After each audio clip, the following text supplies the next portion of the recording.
Hello everyone, কেমন আছো তোমরা সবাই? আশা করছি খুব ভালো আছো আর আমিও খুব ভালো আছি।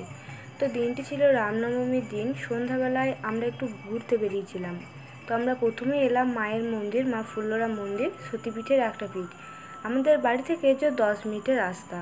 তো আমরা যখন আসি তখন মায়ের সন্ধ্যা আরতি হচ্ছিল, তাই ভাবলাম সন্ধ্যা আরতিটা তোমরাও আমার সাথে একটু দেখে নাও। মায়ের মন্দিরে প্রতিদিন 2টোর সময় ভোগ দেয়। তো 30-40 টাকার বিনিময়ে তোমরা সবাই এই ভোগ খেতে পারো। মায়ের আরতি প্রতিদিন এইভাবেই হয়। তো আমরা মায়ের মন্দির থেকে বেরিয়ে সেদিন গেলাম বজরংবলী মন্দিরে, কারণ প্রভুজির পুজো ছিল, তো তাকে তো দর্শন না করে চলবে না, তাই না? তো রাম মন্দিরের পাশেই বড় পিকচার দিয়ে শ্রী রামচন্দ্রের পুজো হয়েছিল।